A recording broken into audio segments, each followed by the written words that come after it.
السلام عليكم ورحمة الله وبركاته. بقى ربي نجاني سنجراتشسي urgagartanii yookaa torbaanii olii torbaan lamaaf deebnu haajiyyoon keenya fuula rabbii deemanii gareen kun ijaaramee waan adda addaallee irra haasa'amaa ture.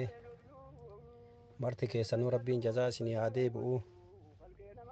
Ijaarsa bareedaaf lafaa kaatanii rabbiin jazaa isinii haa deebi'u. Yaada waliilee dhageeffata'atuma turre duraan dursinee akkuma namni martinuu aalimni martinuu aaqilli martinuu dhaamaa jirutti haajiyyoo keenya rabbi isaanii haa araaramuu, warra jannataa rabbi haa taasisuu, firdoosiin rabbi isaan haa qananiisuu, jannata firdoosiin rabbi isaan haa qananiisuu, roowdaa cafee jannataa rabbi isaan haa qubachiisuu, dalagaa isaanii rabbi irraa haa jaalatu. Akka ilma namaatitti akka laallutti haalli dalagamellee wanni gartee gale martinuu akka itti galellee walumaan quba qabnaa akka namni martinuu dubbataa jiru. Akkuma gartanii nuti yoo laallu haala gaarii adeemsa gaarii nuuf fakkaatu kana gaarii san rabbiin irraa haa jaalatu, dalagaa isaanii mara rabbi irraa haa jaalatu, rabbi jannataan isaan haa qananiisu. Isaan nu biraa godaananii nutu daara duniyaa kanarra hafee warri hafe kuni dalagaa isaanii bakkaan geenna jenneetti gareen kun uumamee mari'ataa jirra. Marii bareeda deemaa jira.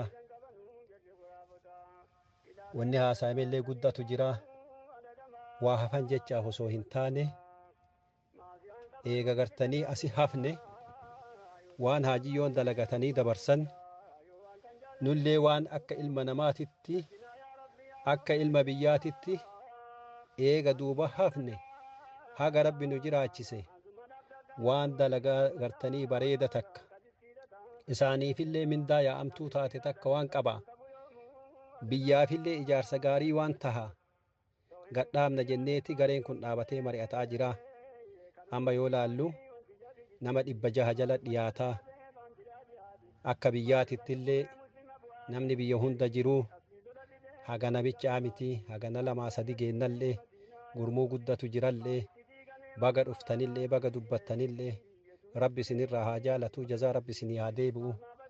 Anis waallee hafaniif osoo hin taane akka nama tokkootitti wanni yaada kiyya kennuu barbaadu dalagaan haajiyyoon dalagaa turan hedduutu jira. Gaafa du'a isaaniillee anillee gartanii biyyallee dhaqee ummata keenya ummata gadabiitiinillee wal arginee ture. Waan achitti haasa'amaa turellee argeellee ture. Achi asillee namni martinuu qubuma qabaa. Kanaaf ijaarsi kun waan hadha goonee boru biraa deemnu osoo hin taane haga rabbi nu jiraachisee qooda duniyaa tana irra nu hambise waan kheyrii qabaaf waan isaaniifillee gartanii mindaa qabaa tokko dalannaa jechaaf ol geenneetiin bakka kanarra haasa'u jirra. Kanaaf ka biyya jiru ijaarame komitee ofii filate. Nutillee warri biyya alaa jirru isteennillee gugurda laftillee adda fago bal'innillee guddaa jira. Teknooloojiin yeroo ammoo waliin nu qabee akka gaaddisa tokko jala marii keenya wal jijjiirannu nu taasisee jira. Alhamdulillahi rabbil aalamiin. Kanaaf jecha isteen Ameerikaallee akka Ameerikaatitti isteenni hundinuu adda addaan koree nama 4-5 ijaaratee achi keessaa seentiraal komitee tokko yoo kennate Kanaadaanillee Awustiraaliyaanillee biyyummaan hunduu akka biyyi godhate sanitti koree nama 5-6-7 haa filannuu akka gurmuun namaa heddummeenaan jirutti. Eega koree filannee kaane koreen kun walitti deebi'ee haa mari'atu. Legasii haajiyyoo keenyaatiif maaltu ijaaramuu qabaa? Akka biyyaatitti akka dhalataa biyyaati akka nama biyyaatitti biyya teennaa fi guyyaa nama guddaa wama guddaa godhama. Guyyaa nama aaqilaa, guyyaa nama aalimaa, guyyaa nama hayyuu, guyyaa nama beekaa waan beekamaa tokkotu godhama. Sababaa du'a haajiyyoo keenyaa godhannee akkuma amma ijaaramne kanaan waan isaaniifillee yaadannoo ta'u waan biyya teennaafillee bu'uura ta'u waliin ijaaruu qabaannaa. Kana godhuufi komiteen haa ijaaramuu isteeta mara irrattuu biyya mara irrattuu eegasii walitti deebi'ee komiteen kun waliin haa mari'atuu biyyallee dabalatee maal ijaaruu qabnaa, eessa ijaaruu qabnaa, gatii hagam gaafataa, yeroo hagami gadhaabuu dandeenya waan jedhu komiteen kun waliin mari'atee akka ilma biyyaatitti nuttiin deebi'ee akka nama taaksii mootummaa hoggaa irraa hoggatti gabbaruutitti dirqama ofi gooneeti waan kana maqaa isaaniitiifillee biyya teennaafillee waan bu'uura guddaa qabu ijaaruu dandeenya akka ilma biyyaatitti.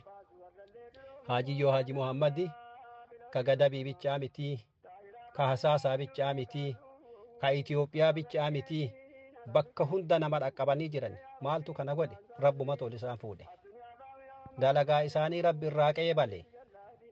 Namni isaan kalaama tokko waa jedhaniin jalaan dinne na'am jedhee irraa fudhate.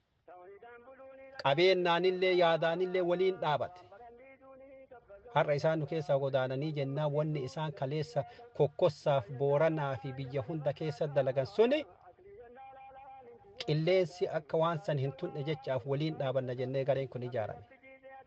Kanaaf biyya mara keessattuu komitee keenya ijaarannee wali haa deebinu. Biyya mara irraayyuu nama tokko tokko ta'u lama lamaa ta'u nama waan kana irratti gartanii kaayoo kana gadi dhaabu haa godhannu. Namoonni kun waan godhamuuf haga godhamuufiin yeroo itti godhamullee mari'annee gabbaafna. Ilma namaati dirqama nu hafee seenatu nu bira jira, waan nu dhagamutu jira. Kanaaf jecha Rabbiin bakkaan nu haa gayu. Torbee tokko keessatti atiin biyya adda addaa jirtu hundinuu Rabbitu isin duuba isin hambisee, Rabbitu dirqama nurra dhiisee, namni gartanii biyya mara jirtu uf duuba deebi'i nama magaalaa waliin jirtanii waliin ijaaradhaa. Achiin duuba komitee walitti deebinee waan godhamuuf akka itti godhamullee waliin mari'anna. Ammoo izni Rabbiitiin waan guddatu dalagama. Waan legasii Haajiyyoo bicha osoo hin taane waan biyyi keenyaayyuu gartanii itti fayyadamu guddaan guyyaa nama guddaa wanni guddaan gadhaabata akkuma isiniin jedhe sanii waan guddaa gadhaabuu deemna. Rabbitu nu gargaara. Umrii Rabbi nu haa kennu. Yaada keenya Rabbi tokko haa taasisu. Warra waliin dalagee waliin fiixa bahee waan gaarii dalagu Rabbiin nu haa godhu. Sababaa du'a isaaniitiin ummanni keenya walitti qabamee biyya teenya irratti wanni biyya irra gadhaabattu ijaaramuuf deema. Biiznillaahi ta'aalaa Rabbi nu haa gargaaru. Rabbi isin haa jiraachisu. Kheyrii keessa waliin nu haa deebisu isiniin jedha. Anillee magaalaa Minisootaa irraayi maqaan kiyyallee Mustafaa Huseen Baatiiti. Rabbiin kheyrii irra waliin nu haa deebisu. Wassalaamu alaykum wa rahmatullaahi wa barakaatuh. ربي خرفنا غارو سامياو يا مياو مياو مياو كم ياو يا غراز النور كهم ناو يا غراز النور كهم ناو الحمد لله يا الله يا خنفار سامياو نعمته هندرت شكري سيهاقو سمرا برو سبتين يا سلاهو نغيا ندبر سيكي لا غنداو جنة خير قبسيس يا فتاحو همني قل حبيبي نخايو أرقابو لخي بريدا سنفايو أرقابو لخي بريدا سنفايو أرقابو لخي بريدا سنفايو الله يا الله يا الله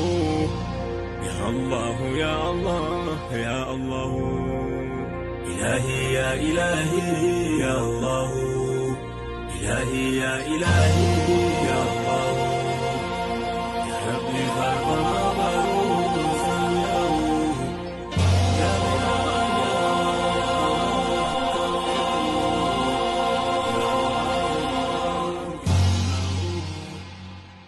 غباز النور كهم